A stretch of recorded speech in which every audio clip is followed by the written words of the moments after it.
Magandang umaga po sa ating lahat, mga kapatid. Magandang umaga po, Father. Araw ng Martes, sa ika-24 na linggo sa karaniwang panahon. Sa ating ebanghelyo, narinig natin ang napakalaking biyaya na tinatanggap kapag ang ating Panginoon ay naririyan. Kapag ang ating Panginoon ay dumadalaw sa isang tahanan, kapag siya ay dumadalaw sa isang bayan. At iyan ang naranasan ng mga nandirito sa sinasabi natin sa Ebanghelyo. May libing ang ina, balo, sobrang tumatangis. At sa pagpasok ni Jesus sa bayan ng Nain, nakita niya itong eksena na ito at naawa siya. Magandang unawain, ano ba ang ibig sabihin ng maging isang balo? Bakit ba gano'n na lamang ang pagkaawa ni Jesus dito sa babaeng balo na ito, na tumatangis habang ihahatid sa kanyang huling hantungan ang kanyang nag-iisang anak na lalaki?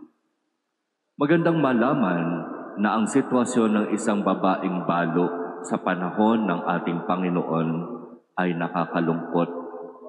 Iba't iba ang pananaw nila kung bakit ang babae ay nabalo. Sinasabi nila, makasalanan kasi yan. Parusa yan ng Diyos sa kanya. Kaya nagkaganyan yan, hindi kasi maganda ang ugali.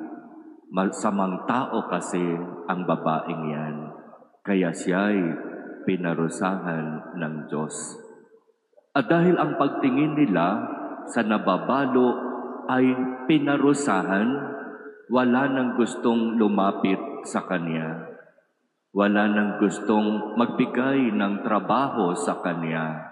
Maging ang kanyang mga kamag-anak, nilalayuan na siya. Kaya talaga nakakaawa ang sitwasyon ng isang balo. Kaya nga sa Ebanghelyo, marami tayong mababasang balo, nandyan na lamang sa lansangan, umaasa sa limos, sa tulong ng mga makahabag sa kanila. Ganoon ang sitwasyon nitong babaeng balo na ito. At yung inaasahan niya na anak na magmamahal, kakalinga sa kanya, namatay pa. Wala na siya talagang aasahan pa. Kaya gano'n na lamang ang kanyang pagtangis, gano'n na lamang ang kanyang pagkalungkot. At itong eksena na ito ang nakita ni Jesus. Hindi na kailangan pang magsalita ng babaeng balo para humingi ng tulong o magtanong, bakit kinuha ang aking anak?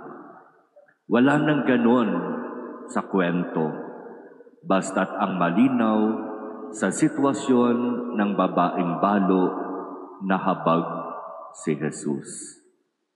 At walang tanong-tanong, walang sabi-sabi, lumapit siya doon sa eksena, hinawakan ang bangkay at sinabi, "Binata, bumangon ka." At yung patay na ililibing na, matapos ang salita na makapangyarihan mula kay Jesus, bumangon at ibinalik ang binata sa kanyang ina na tumatangis. Nasaksihan ito ng maraming tao at mabilis na kumalat sa buong Judea ang pangyayari. Biyaya na nagmula kay Jesus. Sa kanyang pagkaawa, sa kanyang pagkahabag, ang patay binuhay. Sa kanyang pagkaawa, sa kanyang pagkahabag. Ang balo na walang inaasahang kahit na sino muling nagkaroon ng pag-asa. Ganito ang biyaya na ipinagkakaloob ng Diyos sa kanyang pagdalaw, sa kanyang presensya, sa kapangyarihan ng kanyang salita.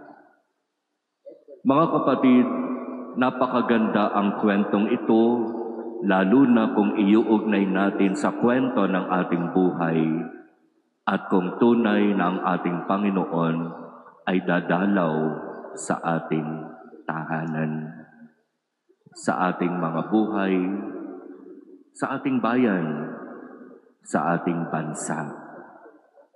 Lalo na sa panahon na kailangan natin ang kanyang presensya. Panginoon, halina, dumalaw ka sa aming bayan. Dalawin mo ang aming bansa at ipagkaloob mo rin ang biyaya na kinakailangan namin upang kami mula sa pagkalugmok sa kasalanan, mula sa kamatayan at kadiliman ng kasalanan, ay magkaroon ng kaliwanagan, magkaroon ng panibagong buhay. Ibangon mo nawa kami, Panginoon, sa pagkakabagsak bilang isang bansa dahil sa mga kapatid na gumawa ng hindi maganda sa kaban ng bayan.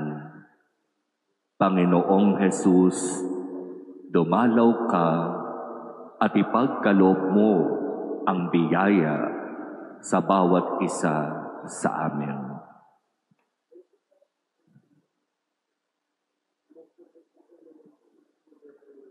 Amen.